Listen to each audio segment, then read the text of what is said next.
अजीत तिवारी जी आ चुके हैं।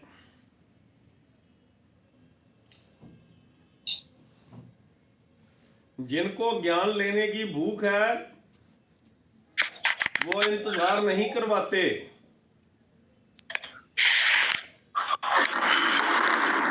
वो इंतजार करते हैं, इंतजार करवाते नहीं।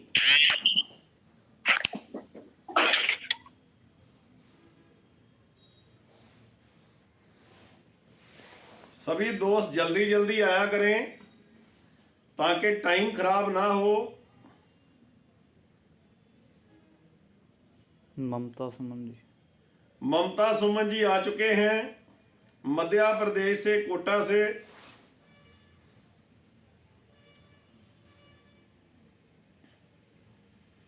बाकी दोस्त भी आ जाओ।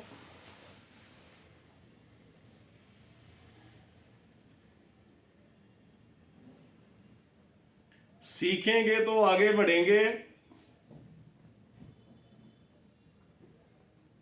आगे बढ़ना है तो सीखना पड़ेगा। एक डॉक्टर मेडिसिन देता है तो 50 रुपए लेता है, वहीं दूसरी तरफ एक दूसरा डॉक्टर है, उससे महीना महीना अपॉइंटमेंट नहीं मिलती, वो सिर्फ कुछ सेकंड चेक करने के 1000 रुपये ले लेता है। डॉक्टर दोनों है, अंतर क्या है? अंतर सिर्फ एक है, वो है ज्ञान का अंतर। जो 50 रुपये ले रहा है उसके पास 50 रुपये की नॉलेज है, और जो कुछ सेकंड का 1000 रुपया ले रहा है उसके पास 1000 रुपये वाली नॉलेज है। जैसे जैसे नॉलेज बढ़ेगी वैसे वैसे पैसा बढ़ेगा। पैसे के पीछे भागना बंद करिए, अपनी नॉलेज बढ़ाइए। नॉलेज बढ़ेगी तो पैसा आपके पीछे पीछे आएगा, आपको पैसे के पीछे भागने की जरूरत नहीं पड़ेगी। नॉलेज गेन कीजिए, जहां से भी सीखने को मिले सीखिए। बच्चे से भी कुछ सीखने को मिले तब भी सीख लेना चाहिए। मुझे सब पता है ये मत सोचिए।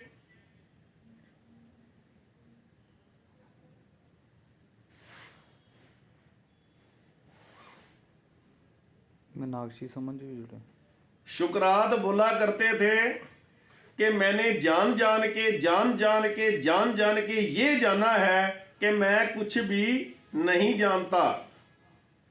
यहां पर जिसको कुछ भी पता नहीं होता वो कहता है मेरे को सब पता है, मेरे को सीखने की जरूरत नहीं। लेकिन शुक्रात जैसा महाज्ञानी फिलॉसफर, युग पुरुष, वो क्या कह रहा है? वो कहता है कि मैंने जान जान के ये जाना है कि मैं तो कुछ भी नहीं जानता। जो भी काम कर रहे हो आप, किसी भी फील्ड में काम कर रहे हो, वहां पर सीखना पड़ेगा। और सीखने के लिए ये जूम मीटिंग सबसे बढ़िया साधन है। घर बैठे बैठे जहां पर भी आप हो आप सीख सकते हो। कोई पैसा खर्च नहीं होता, कोई टाइम वेस्ट नहीं होता, कहीं जाना नहीं पड़ता। कितनी हो गई? 7। चलो जितने भी लोग हो गए, कोई देर से आएगा तो नुकसान उसका होगा। हम शुरू करते हैं। ऑब्जेक्शन हैंडलिंग का टॉपिक हमने शुरू कर रखा है कल से, आज भी वही चलेगा। जब भी आप किसी प्रोस्पेक्ट के पास जाते हो, किसी को ज्वाइन करवाने जाते हो, तो उसके सवालों के जवाब आमतौर पर मैंने देखा है कि बड़े बड़े नेटवर्कर जब उन पे कोई सवालों की बौछार करता है तो वो बौखला जाते हैं, सवालों का जवाब नहीं होता और मुंह लटका के जो है वो वापस आ जाते हैं। अगर लोगों के सवालों के जवाब हमारे पास होंगे, ऑब्जेक्शन को हम सही तरीके से हैंडल कर पाए, तो हमारा बिजनेस जो है आगे ही आगे बढ़ता जाएगा। कोई आपको इनकार नहीं करेगा। तो हमने कल 6 पॉइंट डिस्कस किए थे। आज हम 7वां पॉइंट डिस्कस करने जा रहे हैं। नंबर 7,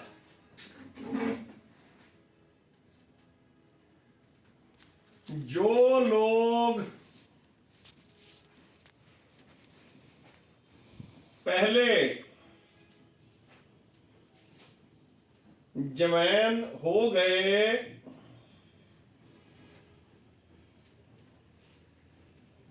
पैसे तो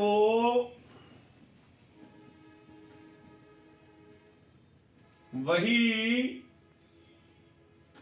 कमाएंगे।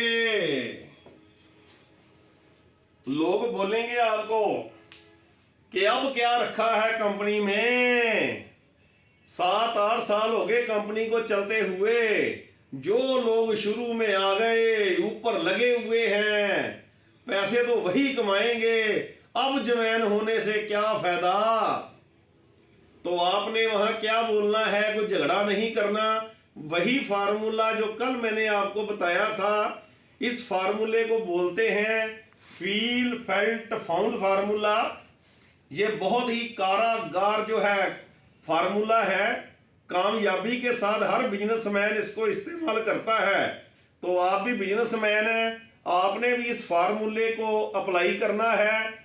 आपने यहाँ पे घबराना नहीं है। जब भी कोई बंदा ये सवाल करे कि जो लोग पहले आ गए कमा गए, अब क्या रखा है कंपनी में, हम क्या कमाएंगे, अब तो 7-8 साल हो गए, तो आपने कोई गुस्सा नहीं करना, अपने चेहरे पे स्माइल लानी है, चेहरा उतरना नहीं चाहिए आपका, स्माइल लानी है अपने चेहरे पर। और आपने क्या बोलना है, यस यस सर, आप बिल्कुल सही बोल रहे हो, जो आप कह रहे हो बिल्कुल सही, आपने रिलेट कर लिया उसके साथ। जगह मैंने देखा है ज्यादा लोग ना पंजा लड़ाने लगते हैं कि नहीं तुम तो गलत हो, तुम तो गलत बोल रहे हो। जब किसी के साथ पंजा लड़ाओगे ना, तो जितना जोर आप लगाओगे ना, दूसरा उससे ज्यादा लगाएगा। ये रस्सा कशी का मामला हो जाएगा। अगर आप हार गए तो हार गए, अगर जीत गए ना तब भी आप हार जाओगे, वो बंदा आपके साथ काम नहीं करेगा। आपने रस्सा कशी नहीं करनी, पंजा उसके साथ नहीं लड़ाना। आपने क्या बोलना है, बिल्कुल सर आप सही बोल रहे हो। जब मैं ड्रीम फ्रीडम में आया था तो मैं भी यही सोचता था कि जो लोग पहले आगे कमाएंगे तो वो अब क्या रखा है। लेकिन बात यहां से शुरू करनी है।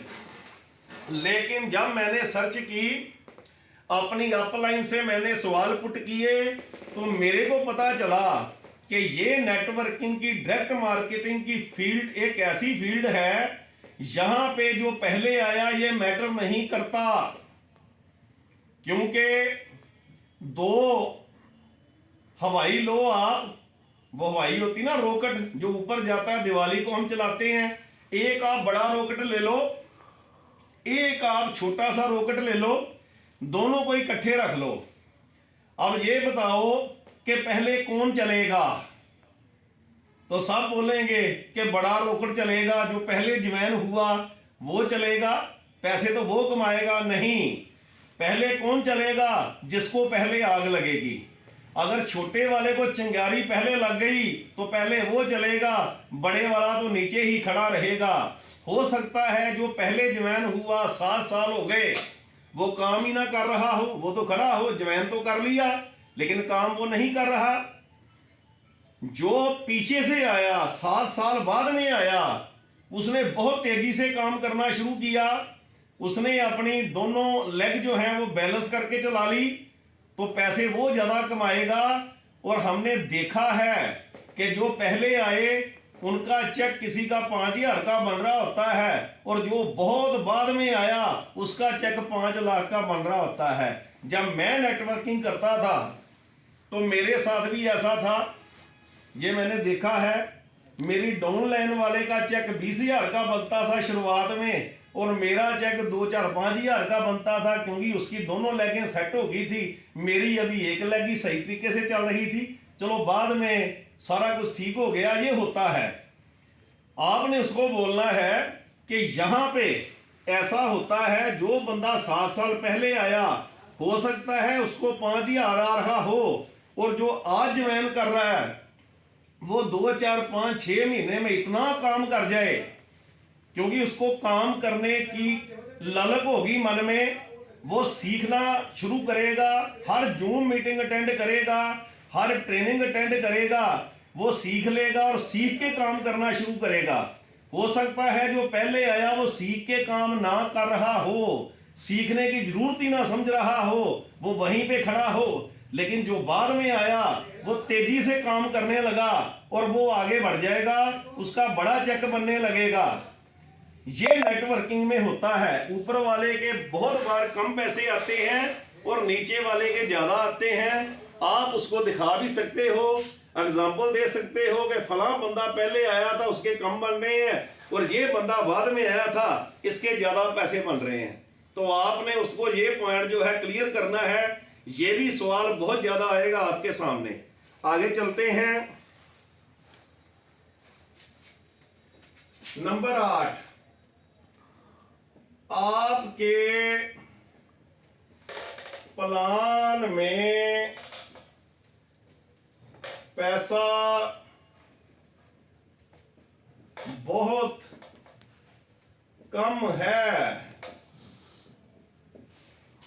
लोग बोलेंगे, बोलने वाले, जितना मर्जी दे दो आप, फिर भी ये बात सवाल आना ही आना है, क्योंकि वो बंदा ना पल्ला छुड़ाना चाहता है आपसे कि मेरे को काम ना करना पड़े, पल्ला छुड़ाना चाहता है, इसीलिए वो ऐसे सवाल पुट कर रहा है। बोलेगा जी आपका प्लान तो मैंने देख लिया, इसमें तो पैसा ही कम है, तो आपने क्या बोलना है? हाँ, यस सर, बिल्कुल आप सही बोल रहे हो, ये लाइन तो आपने बोलनी है। यस सर, आप बिल्कुल सही बोल रहे हो। जब मैं ड्रीम फ्रीडम में आया था तो मैं भी यही सोचता था कि पैसे कम हैं, लेकिन जब मैंने सर्च किया, दूसरी जो कंपनियां पूरे इंडिया में चल रही हैं उनके प्लान के साथ मैंने कंपैरिजन करके देखा, मुकाबला करके देखा, तो मैंने पाया कि यहाँ तो पैसे बहुत आते हैं। क्योंकि यहाँ पर क्या है कि सिर्फ और सिर्फ 1250 के साथ ज्वाइनिंग हो जाती है। वो भी सामान लेना है हमने, और हमने खुद 1250 का सामान लेकर एक बार ज्वाइन कर लिया और 1250 की दोनों तरफ आइडिया लगा दी, तो क्या होगा? 250 रुपया हमको इधर से आया, 250 इधर से आया, 75 रुपए का पेड़ आया, यानी कि 575 रुपए हमें आ गए। हमने कंपनी को सेल कितनी दी? कंपनी को सेल हमने दी सिर्फ 2500 की। 2500 की हमने सेल निकाली कंपनी के लिए, और 575 रुपए हमको आ गए। सर आप पूरी इंडिया में देख लो, किसी भी कंपनी का प्लान देख लो, ये 575 का चेक बनाने के लिए लोगों के जूते घिस जाते हैं, लेकिन इतने पैसे नहीं आते। फिर इसके आगे कंपनी ने रॉयल्टी भी देनी है, रिवार्ड भी आने हैं, और भी बहुत कुछ है। तो कंपनी बहुत बांट रही है। आप कंपैरिजन करके किसी के साथ भी देख सकते हो, पैसे इसमें बहुत आते हैं। अगर आप 5-5 हजार से ज्वाइनिंग कराओगे, 1250 से ज्वाइनिंग नहीं करवाई, 5000 से इधर ज्वाइनिंग करा दी, 5000 से इधर करा दी, फिर 1000 रुपया इधर से आएगा, 1000 डायरेक्ट इधर से आएगा, 300 का पेड़ आएगा, यानी 10,000 की सेल दी कंपनी को, और 2300 रुपया जो है वो हमारे अकाउंट में आ गया। कंपनी बहुत ज्यादा बांट रही है, कम नहीं बांट रही। तो आपने उसको क्लियर करना है। ये सवाल भी आपके सामने बहुत बार आएगा, मेरे सामने भी बहुत बार ये जो है आ चुका है सवाल। नंबर 9, बीवी और पीवी का क्या मतलब है? ये बीवी और पीवी क्या है? तो आपने क्लियर करना है। सर बीवी पीवी कंपनी इसलिए देती है क्योंकि इस पे हमें कमीशन मिलना है, क्योंकि कुछ प्रोडक्ट होते हैं जिन पर ज्यादा पैसे बांटे जा सकते हैं, कुछ प्रोडक्ट होते हैं जिन पे कम पैसे बांटे जा सकते हैं। इसीलिए कंपनी ने ये बीवीपीवी का सिस्टम रखा है। जिन प्रोडक्टों में ज़्यादा पैसे बांटे जा सकते हैं उन पे कंपनी ज़्यादा बीवी प्रोवाइड कराती है, जिन पे कम बांटे जाते हैं उन पे कम बीवी मिल जाती है। ऐसे ही ज्वाइनिंग प्रोडक्टों पे हमको पीवी मिलती है। जब हम एक बंदे की आईडी अगर 5,000 से लगाते हैं तो हमें एक पीवी मिलती है, अगर 1250 से लगाते हैं तो 1/4 पीवी मिलती है, 0.25 पीवी मिलती है। ये आपने उसको क्लियर करना है कि बीवी देना जरूरी है। लोग कहेंगे जी बीवी की क्या जरूरत है, सीधा सीधा कंपनी क्यों नहीं पैसे बांट देती? तो बीवी देना अति आवश्यक है। आपको भी पता है, किसी किराने वाले से आप पूछोगे तो वो कहेगा कि ये चीनी में, ये घी में, ये प्रोडक्ट हैं, इसमें हम कुछ नहीं बचता है, ये कुछ प्रोडक्ट हैं इनमें बहुत कुछ बचता है। हर व्यापार में, हर सिस्टम में कुछ प्रोडक्टों में इनकम जो है वो ज़्यादा होती है, कुछ में कम होती है। क्योंकि ये भी हम व्यापार कर रहे हैं तो इसमें भी ऐसा ही होगा। तो कुछ प्रोडक्टों में जिनमें ज़्यादा इनकम है उनमें कंपनी ज़्यादा बांट रही है और जिनमें कम है उनमें कम बांट रही है। इसलिए कंपनी ने ये बीवीपीवी का जो है ये सिस्टम दे रखा है। आगे चलते हैं।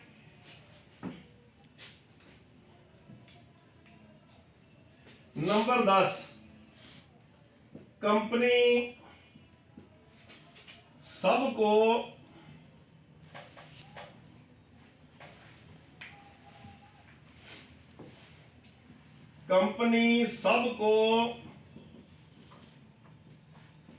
रॉयल्टी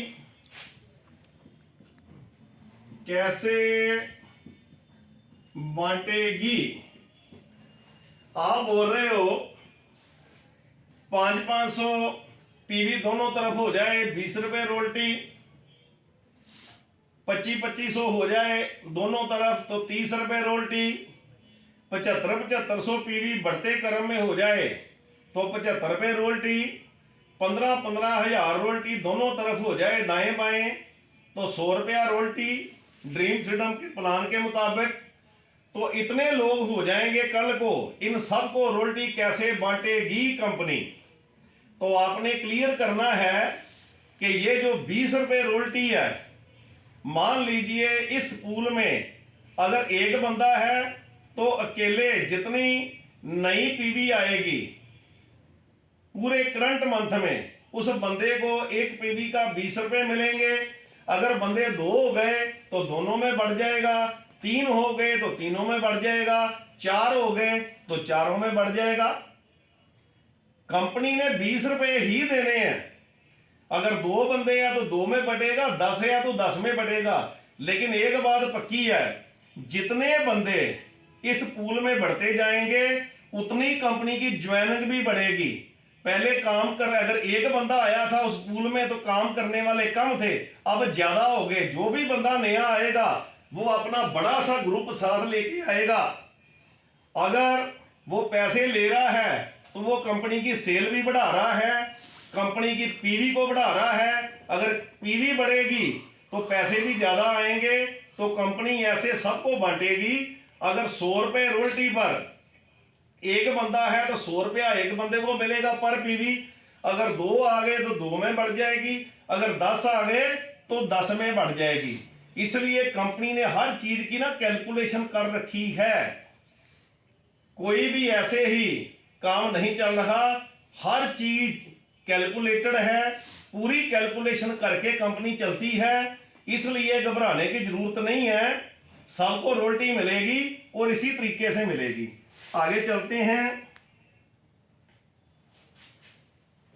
नंबर 11, ये काम मेरी पर्सनैलिटी से मैच नहीं करता। ये जो काम आप मेरे को समझा रहे हो ना, मैं तो जेंटलमैन बंदा हूं, मैं तो मास्टर लगा हूं, टीचर हूं, टीचर, मैं तो हेड क्लर्क हूं, मैं तो वकील हूं, मैं तो डॉक्टर हूं, मेरी रिस्पेक्ट है समाज में। तो ये जो काम है ना, घर घर में जाके प्लान समझाना, मीटिंगें अटेंड करना, ये मेरी पर्सनैलिटी से मैच नहीं करता। उसने बोल दिया, एक सवाल दाग दिया आप पे, तो आपने क्या करना है, वही feel fact found formula. Sir बिल्कुल आप सही बोल रहे हो, जो आप कह रहे हो बिल्कुल सही है, आपकी बहुत अच्छी पर्सनैलिटी है, समाज में आपकी बहुत इज्जत है। मैं भी यही सोचता था कि ये काम मेरी पर्सनैलिटी से मैच नहीं करता, लेकिन जब मैं ड्रीम फ्रीडम के सेमिनार में गया तो मैंने देखा कि इस कंपनी में डॉक्टर भी काम कर रहे हैं, यहाँ वकील भी काम कर रहे हैं, यहाँ पुलिस ऑफिसर भी काम कर रहे हैं, सब काम कर रहे हैं यहाँ पे। ऐसी कोई बात नहीं है, यहाँ काम करने से हमारी पर्सनैलिटी में कोई फर्क नहीं पड़ता, बल्कि हमारी इज्जत जो है वो और भी बढ़ जाती है। हजारों लोग हमारे साथ जुड़ जाते हैं, नए नए दोस्त बनाने का मौका मिलता है। किसी भी शहर में आप जाओगे, कोई ना कोई आपके लिए वहां इंतजार करता आपको मिलेगा। पहले 2 4 10 बंदे ही जानते थे, अब हजारों लोग जानने लगे, हजारों लोगों के फोन आने लगे, हजारों लोगों से दोस्ती बन गई। तो ये काम जो है ये इज्जत घटाने वाला नहीं है, ये तो इज्जत बढ़ाने वाला काम है। रिस्पेक्ट बहुत मिलती है। जब मैंने देखा कि लीडर लोग स्टेज पे जाते हैं तो नीचे 5-5 हजार लोग बैठे ताड़ियां मारते हैं, उनके गले में फूलों के हार डाले जाते हैं, बहुत इज्जत मिलती है उनको। तो ये काम जो है ये इज्जतदार लोगों का ही काम है, जो बिजनेस करना चाहते हैं ये उन्हीं का काम है। तो इसमें आपकी इज्जत और भी ज्यादा बढ़ेगी, कम नहीं होगी, ये मैंने यहाँ पे देखा है।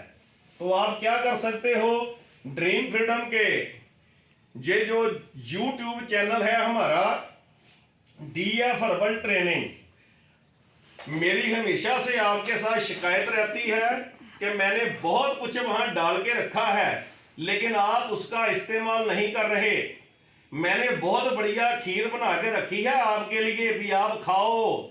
उसमें बहुत बढ़िया दूध डाला है, इलायची डाली है, सब कुछ डाला है, लेकिन आप उसको खा नहीं रहे हो। सब कुछ वहां पड़ा है, आप वहां जाइए, सेमिनार की एक आध वीडियो निकालिए, उसको दिखाइए कि ये देखिए कितनी इज्जत मिल रही है यहाँ पे, जो लोग स्टेज पे जा रहे हैं कितना सम्मान हो रहा है उनका। वो बंदा देखेगा, उसका ये जो सवाल है ना वो अपने आप खत्म हो जाएगा। लेकिन सवाल तब खत्म होगा जो पहले वीडियो आपने भी देखी होंगी, अगर देखी होंगी तो किसी को दिखाओगे ना। तो पहले तो आप ये जो ड्रीम फ्रीडम का DF हर्बल चैनल है, training channel, DF herbal training channel, आप उसको खुद सब्सक्राइब करिए। ये अपना काम समझ के आप करिए, ये हमको करना ही करना है। ये टूल है आपके पास, अगर किसी मैकेनिक के पास टूल किट नहीं होगी तो वो काम कैसे करेगा। ये मैंने बहुत बढ़िया टूल किट आपको दे रखी है, आप उस पे जाइए, जो भी आपको वीडियो वहां पे पड़ी है सभी वीडियो देखिए, प्रोडक्टों की वीडियो पड़ी है, सेमिनार की वीडियो पड़ी है, ट्रेनिंग की वीडियो पड़ी है, प्रोडक्टों की है, सारा कुछ आप देखिए और लोगों को दिखाइए। और जिस बंदे को भी आप ज्वाइन कराते हो, आपका पहला काम बनता है, स्मार्टफोन सभी की जेब में है, उनसे फोन लीजिए और उसी वक्त ये जो DF हर्बल ट्रेनिंग चैनल है उसको सब्सक्राइब करके दीजिए और उसको बताइए कि इसमें से आपको पूरी की पूरी ट्रेनिंग मिलेगी। ये जो मैं ट्रेनिंग आपको जूम मीटिंग के माध्यम से देने जा रहा हूं, ये भी हम साथ के साथ YouTube पे डाल देते हैं, इसको घुमा घुमा के आप दोबारा जो है वो देख सकते हो। तो आपने सबको ये YouTube चैनल जो है ये सब्सक्राइब कराना है और वहां से लोगों को ट्रेनिंग देनी है। तो वहां से वीडियो एक आध भी अगर आपने दिखा दी कि ये देखो सेमिनार में कैसे लोगों को सम्मान मिल रहा है, तो उस बंदे का सवाल खत्म हो जाएगा और वो आपके साथ काम करना शुरू कर देगा। आगे चलते हैं। नंबर 12, मैं तो स्टूडेंट हूं, मैं काम कैसे करूं। अभी तो मैं पढ़ाई कर रहा हूं जी, तो पढ़ लिख जाऊंगा, फिर देखूंगा कोई काम करना है कि नहीं करना। तो अभी अगर मैं काम करूंगा तो पढ़ाई कैसे करूंगा? क्योंकि जिस बंदे के पास भी आप जाओगे ना इंडिया में, बहानों की बहुत लंबी लिस्ट है कि काम ना करना पड़े। तो मैं पहले भी आपको बताता हूं, अगर कामयाब होना है तो जितने भी बहाने आपके पास हैं, मैं तो औरत हूं, मेरा घरवाला तो मेरे को बाहर नहीं जाने देता है, मैं काम कैसे करूं, उसको लिख लो। मैं तो स्टूडेंट हूं, मैं काम कैसे करूं, उसको लिख लो। मेरे पास पैसे नहीं है, काम कैसे करूं, लिख लो। मेरी तो रीढ़ की हड्डी में दर्द रहता है, मैं काम कैसे करूं, लिख लो। जितने बहाने हैं सभी लिख लो। और फिर क्या करना है, फिर आपने एक छोटी सी कब्र खोदनी है, उसमें से उस पेज को जिस पे ये सभी बहाने लिखे हैं उसको वहां पे रख के और उसकी कब्र बना दो। आपके बहानों की कब्र बन जाएगी और वहां पे आप अहद करो कि आज से मेरे पूरे के पूरे बहाने खत्म है। अगर आप बहाने खत्म कर दोगे तो कामयाबी चल के आपके पास आने लगेगी। लेकिन जो लोग आपके पास आएंगे, ये बीमारी तो उनको होती है, बहानों की बीमारी, कि कैसे काम करूं, मैं तो स्टूडेंट हूं, कैसे काम करूं। तो आपने गुस्सा नहीं करना, क्योंकि अभी उस बेचारे ने कोई ट्रेनिंग नहीं ली, सुरेंद्र सिंह की कोई टीचिंग नहीं ली, उसने कोई वीडियो नहीं देखी, कोई जूम मीटिंग अटेंड नहीं की, तो वो तो ये बोलेगा ही बोलेगा। तो आपने करना क्या है, आप बिल्कुल सही बोल रहे हो। मैं भी यही सोचता था कि ये जो स्कूल में कॉलेज में पढ़ने वाले बच्चे हैं, ये काम नहीं कर सकते क्योंकि इनकी पढ़ाई का नुकसान हो जाएगा। लेकिन जब मैं कंपनी में आया तो मैंने देखा कि यहाँ पे तो स्टूडेंट भी बहुत काम कर रहे हैं और करना भी चाहिए। क्योंकि आज सबसे बड़ी समस्या अगर भारत की कोई है तो वो बेरोजगारी की समस्या है। पढ़े लिखे बेरोजगारों की जो फौज है ना, वो यहाँ तैयार हो चुकी है और सभी डिमांड कर रहे हैं सरकार से, नौकरी नौकरी। कहाँ से आएंगी नौकरियां? अगर हम बाहर के देशों को देखें तो वहां पर क्या है, छोटी उम्र में ही जब बच्चों को स्कूल से छुट्टी मिलती है तो वो काम करने लगते हैं। कोई न्यूज़पेपर बेचने लगता है, कोई रेस्टोरेंट में काम करना शुरू कर देता है, कोई कुछ और कोई कुछ। 20 साल की उम्र तक जाते जाते कहा जाता है कि एक अमेरिकन बच्चा 3-4 बिजनेस शुरू करके उसमें से फेल हो चुका होता है। यानी कि 20 साल की उम्र तक 3-4 बिजनेस शुरू करके उनका तजुर्बा ले चुका होता है। किसी में फेल हो चुका होता है, किसी में कामयाब हो चुका होता है, तो उसको पता चल जाता है कि काम कैसे करना है। लेकिन एक देश हमारा देश है, यहाँ पे माँ बाप बोलते हैं तेरे को कुछ भी करने की जरूरत नहीं, सभी काम तेरे हम कर देंगे।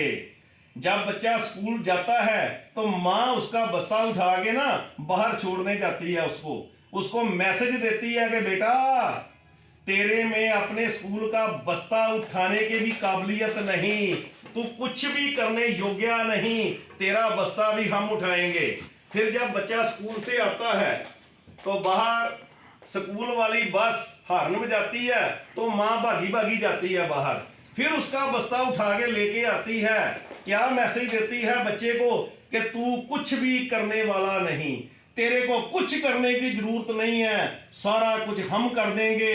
बच्चे को अपहज कर दिया, उसको कोई भी काम नहीं करने दिया।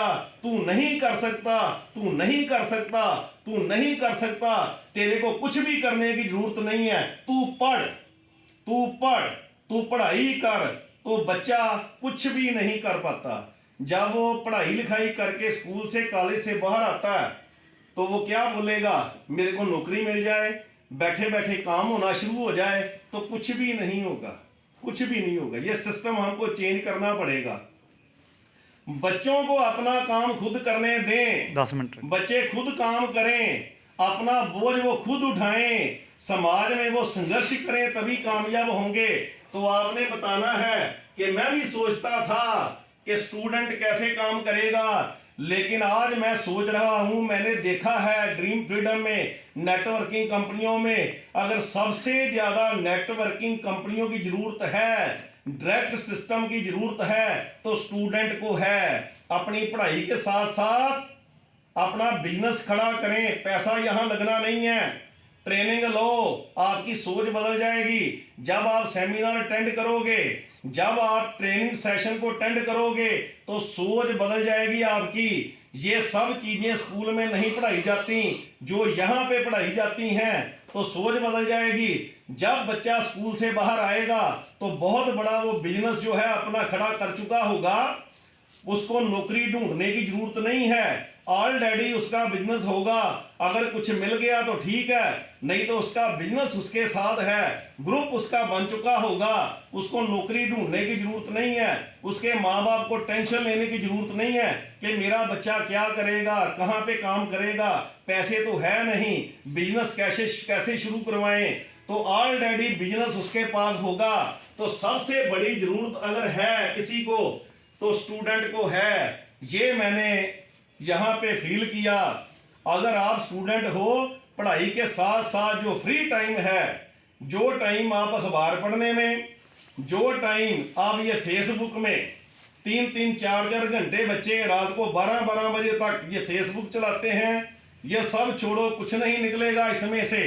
जो फेसबुक का मालिक है ना, वो फेसबुक नहीं चलाता, मैंने पढ़ा है उसके बारे में। वो अपनी वाइफ के साथ घर में रसोई में काम कर रहा है, अपने बच्चों के साथ खेल रहा है, और पूरी दुनिया को फेसबुक पे लगा के मूर्ख बना दिया, टाइम खराब करने पे लगा दिया। तो आपको फेसबुक पे टाइम खराब नहीं करना है, ये मैसेज इधर उधर भेजने का काम नहीं करना है। वही टाइम आप यहाँ लगाएंगे और जब स्कूल से बाहर आएंगे, कॉलेज से बाहर आएंगे, तो बहुत बड़ा जो बिजनेस है आपका बिल्ड हो चुका होगा। तो दोस्तों, अगर तरीके से हम समझाएंगे तो हर बंदे को समझ लगेगी, चाहे वो स्टूडेंट है, चाहे वकील है, चाहे वो डॉक्टर है, वो आपके साथ रिलेट करेगा, उसके सवालों के जवाब आपको मिल जाएंगे। दोस्तों, मेरी टीचिंग एक ही बात से शुरू होती है, अगर आप कामयाब हो तो अपनी वजह से, अगर आप फेल हो तो अपनी वजह से। जितनी देर हम इसको एक्सेप्ट नहीं करते, हम कभी कामयाब नहीं हो पाएंगे। जितनी देर बहाने लगाएंगे मैं उसकी वजह से फेल हूं, भगवान ने मेरे को किस्मत अच्छी नहीं दी, मेरे ससुराल वाले बहुत गंदे हैं, मेरी हेल्प नहीं करते इसलिए मैं फेल हूं, मेरी बीवी मेरा साथ नहीं देती, मेरे भाई मेरा साथ नहीं देते, मेरा परिवार मेरा साथ नहीं देता, इसलिए मैं फेल हूं। बहाने हैं आपके पास, कुछ नहीं होगा। जितनी देर आप ये नहीं मानते कि गलती मेरी है, गलती तो अपने में है, निकालते दूसरे में है, ता उम्र गालब ये करता रहा, बोलोगे ये रोज सुना देते हैं, क्योंकि सारी कृपा ही यहां पर अड़ी हुई है, सारी कृपा यहां पे रुकी हुई है। ता उम्र गालब ये करता रहा, धूल चेहरे पे थी और आईना साफ करता रहा, फला बंदे की वजह से मैं कामयाब नहीं हुआ, उसकी वजह से मेरा नुकसान हो गया, किसी की वजह से नहीं, आपकी अपनी वजह से।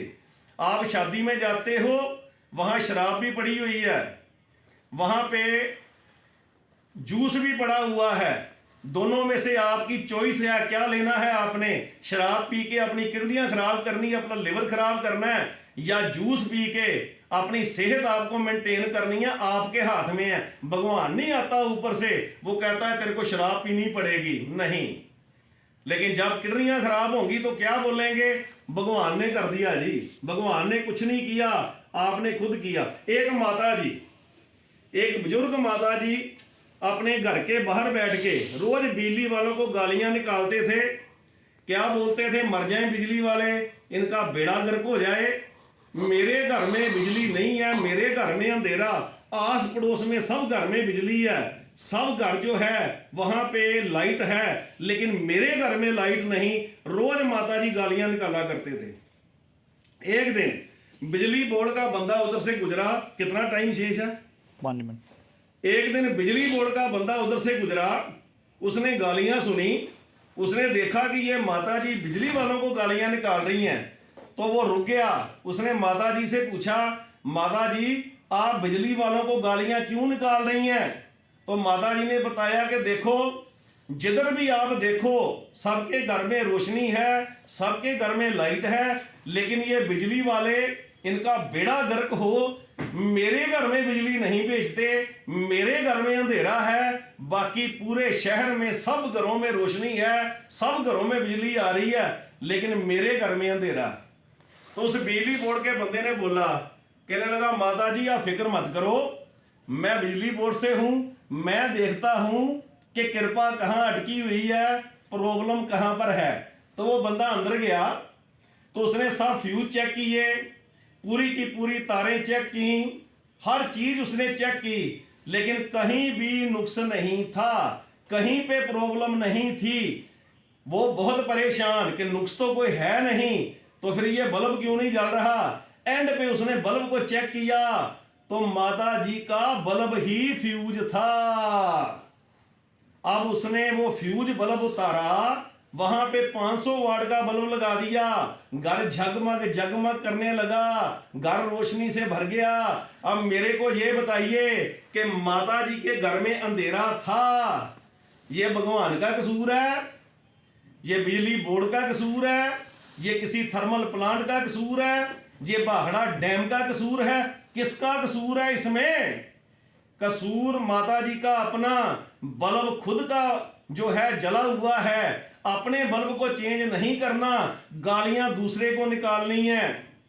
दोस्तों बल्ब तो अपना फ्यूज है, प्रॉब्लम तो अपने में है, लेकिन ढूंढ रहे हैं दूसरों में। उसकी वजह से मेरा नुकसान हो गया, उसकी वजह से मैं फेल हूं, उसकी वजह से ये हो गया, उसकी वजह से ये हो गया, मेरे पे किसी ने कुछ कर दिया, कोई जादू टोना कर दिया, कभी उस सियाने के पास, कभी उस सियाने के पास। उनको भी पता है ये बकरे आ गए, इनको मूर्ख बनाओ और पैसे कमाओ।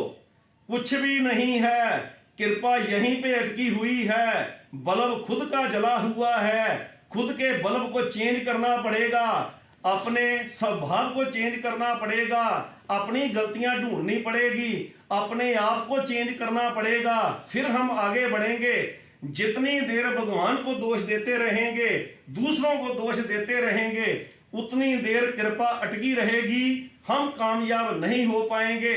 जहां पे प्रॉब्लम है, जहां पे सुई गुमी है, मिलेगी तो वहां से।